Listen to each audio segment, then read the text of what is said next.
సమస్యను హైలైట్ చేసి వాళ్ళు సిబిఐకి ఇచ్చారు. సిబిఐకి ఇస్తే మనకి ఇంటర్నల్ పేపర్ వర్క్ మనకి ఎలా తెలుస్తుంది? ఇంటర్నల్ పేపర్ వర్క్ వాళ్ళు ఇస్తే వాళ్ళు ఏంటంటే జీవో రిలీజ్ చేశారు, మా దగ్గర నుంచి వెళ్ళింది కానీ ఎక్కడికి వెళ్ళాలో అక్కడి నుంచి ప్రొసీడ్ చేయాలి, అక్కడ ఆపేశారు.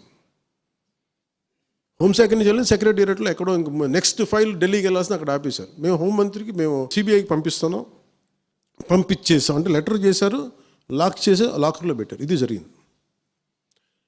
ఈ ప్రాసెస్లో ఏం చేశారు, వాళ్ళకి ఈ కేసు కొంచెం సెన్సిటివ్ కేసు కాబట్టి మీకు చెప్తాను.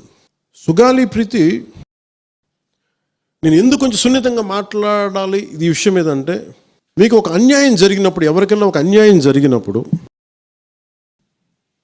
మనం ఏం చేస్తామంటే, నాకు ఆ వ్యక్తికి శిక్ష పడాలి, ఇంకింతే ఉండాలి. వాళ్ళు ఏం చెప్తున్నారంటే, ఎవరైతే ఈ వెనకున్నారో, మరి గవర్నమెంట్ ద్వారా వచ్చారు, గత ప్రభుత్వం ఎలా వచ్చారో, వాళ్ళు ఏం చేశారంటే, మనం పెట్టిన ఒత్తిడి ఆ రోజు 2 లక్షల మంది మనం జనంతో తీసుకెళ్ళి అది నేషన్ వైడ్ ఇష్యూ అయ్యేటప్పటికి వాళ్ళు చేసింది ఏంటంటే, మనం చేసిన పోరాటం వల్లే ఎస్సీ ఎస్టీ అట్రాసిటీ కేసు బాధితులకు చట్ట ప్రకారం ఇచ్చే ప్రయోజనాలు పరిహారాలు వారి కుటుంబానికి దక్కాయి. కర్నూలు రూరల్ మండలం దిన్నెదేవరపాడులో 5 ఎకరాల వ్యవసాయ భూమిని కేటాయింపబడింది. ఆ గ్రామం కర్నూలు నగరానికి 9 కిలోమీటర్ల దూరంలో ఉంది. ఈ రోజున మార్కెట్ వాల్యూ కనీసం ఎకరాకి అది వాళ్ళు చెప్పడం మీరు క్రాస్ చెక్ చేసుకుని 2 కోట్ల వరకు ఉంటుందని చెప్తా ఉన్నారు. వీరి కుటుంబానికి కర్నూలు కార్పొరేషన్లో కల్లూరు వద్ద 5 సెంట్ల ఇంటి స్థలాన్ని కేటాయింపు చేసిన ప్రభుత్వం. సెంటు 10 లక్షల నుంచి 15 లక్షల వరకు ఉంటుంది. పాప ఇద్దరి తల్లిదండ్రులకి రెవెన్యూ శాఖలో జూనియర్ అసిస్టెంట్గా ఉద్యోగం ఇవ్వడం అయింది. ఇది కాకుండా ఇవి మన పోరాటం వల్ల ఒత్తిడి పెట్టడంలో వచ్చినాయి. ఇవి కాకుండా నేను ఫస్ట్ టైం ఛార్జ్ తీసుకోగానే మొదట చెప్పిన మాట, పాపకి న్యాయం జరగాలి, ఏమేమి జరిగిందని సిఐడి చీఫ్ని నేనే తెలియజేశాను. డీజీపీ గారికి పంపించాను, అప్పుడు డీజీపీ గారికి తిరుమలరావు గారు, అలాగే సిఐడి అధికారులకు చెప్పాను, ఉన్నతాధికారికి, హోమ్ మినిస్టర్ గారికి చెప్పాం. ఇవన్నీ చెప్తే పోలీసు సిఐడి వాళ్ళు చెప్పింది ఏంటంటే, అసలు అప్పట్లోనే ఎవరైతే దీని వెనక కుట్ర వెనక ఉంది ఇవన్నీ చెప్తున్నారో ఏ డిఎన్ఏ తారుమారు చేశారు. ఎలా తారుమారు చేసి ఉండాలి?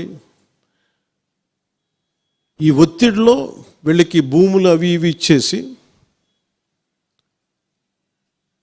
మరి ఏం చెప్పారు నాకు తెలియదు కానీ వాళ్ళు, నాకు తెలిసి వాళ్ళు ఈరోజు పోలీసు చెప్తుంది ఏంటంటే, సాక్ష్యాలు వీళ్ళు చెప్తున్న వ్యక్తుల మీద వాళ్ళ డిఎన్ఏకి దీనికి మ్యాచ్ కావట్లేదు. ఇది వాస్తవం. కోర్ట్స్ ఏం చేస్తాయి, పోలీసు ఏం చేస్తారు, దీన్ని కూర్చోబెట్టి, ఎందుకు చెప్తున్నానంటే, ఇది వివేకానంద రెడ్డి గారిని చంపేశారని తెలుసు అందరికీ. ఎవరైతే చేస్తున్న నిందితులు ఉన్నారో వాళ్ళు ఒక్కొక్కరుగా చంపేస్తున్నారు. మరీ గత 5 సంవత్సరాల్లో ఇట్స్ ఎ క్లాసిక్ కేసెస్ ఇవి. ఈ ప్రక్షాళనకే పూనుకున్నాం మనం. ఇది ముఖ్యంగా మన ఎమ్మెల్యేలకు కానీ, మీరు ఎంపీస్, యాజ్ అన్ ఎంపీస్ మీకు కూడా, మీరు ఈ కేసెస్ మీద మీరు రేపొద్దున అసెంబ్లీలో గళం ఎత్తాలి, మీరు తప్పదు.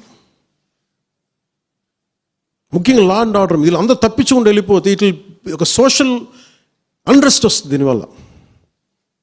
అంటే వ్యక్తికి ఒక నేరస్తుడు చేసిన, ఒక కులానికి చెందుతాడు ఏదో ఒక నేరస్తుడు, మనం ఏం చేయలేము దానికి. ఇందాక అరుణ చెప్పినట్టుగా ప్రతి ఒక్కరు ఏదో కులానికి చెందాలి, వేరే దారి లేదు మనకి. మనం వేరేలా పొట్ల ఏదో కులానికి చెందాలి. కానీ తప్పు చేస్తే కూర్చోబెట్టి పలానా టక్కుమైన ఒక మాట అనేస్తారు, పలానా ఎక్స్ చేసాడు అన్నావు, పలానా కాస్ట్కి చెందిన వాడు చేసాడు అంటారు. అసలు కాస్ట్ ఎక్కడి నుంచి వచ్చి తెలియదు క్రైమ్కి. సో అందుకని మేము బీయింగ్ లీడర్ని చాలా సెన్సిటివ్గా మాట్లాడాలి. మరీ నేను మిగతా వాళ్ళు గబుక్కున మాట్లాడేసి, గత ప్రభుత్వ నాయకులు మాట్లాడేసి వెళ్ళిపోవచ్చు, ఈజీ అది. కానీ నేను అలా మాట్లాడకూడదు.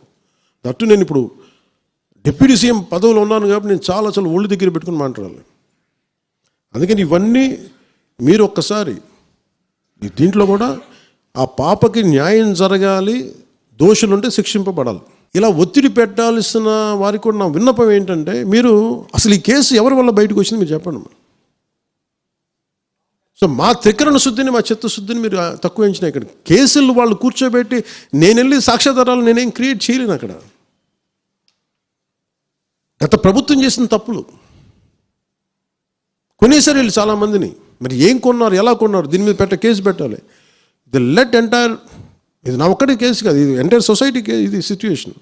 మీరందరూ కూర్చొని ఒకసారి మన ఎమ్మెల్యేస్ అందరూ కూడా, మన నాయకులందరూ కూర్చోబెట్టి you try to take it to home minister గారు, including law and order CM గారి దృష్టిలో చేతిలో ఉంటుంది కాబట్టి నేను ఇంతకుమించి దీని మీద మాట్లాడకూడదు.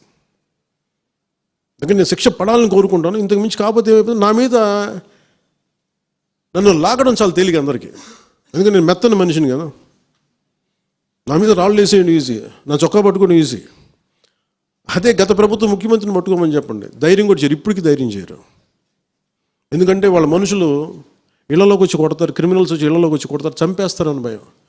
మనం ప్రజాస్వామ్యం కదా, మనం భరించాలి. అందుకని దయచేసి దీన్ని మీరు ఒకసారి కూర్చోబెట్టి ఒకసారి మన గౌరవ శాసనసభ్యులు, మంత్రివర్గ సహచరులు, లెజిస్లేటివ్ కౌన్సిల్ మెంబర్స్, పార్టీ నాయకులు అందరూ దీని మీద ఒకసారి స్పోక్స్ పర్సన్స్, వీర మహిళ నాయకులు, వీరందరూ ఒక్కసారి కూర్చోబెట్టి ప్రతి ఒక్కరు కూడా దీని మీద, ఇది ఎందుకంటే ఇది ఒక కేసుగా చూడకండి, ఇది గర్ల్ చైల్డ్ తాలూకు ప్రొటెక్షన్ చాలా ఎసెన్షియల్. అందుకని దీన్ని సోషల్ మీడియా యాక్ట్ కానీ ఇవన్నీ మాట్లాడాలని పొద్దున్న నిర్ణయించుకున్నాం. ఇది ఒకసారి మీ దృష్టికి తీసుకొస్తా ఉన్నాం.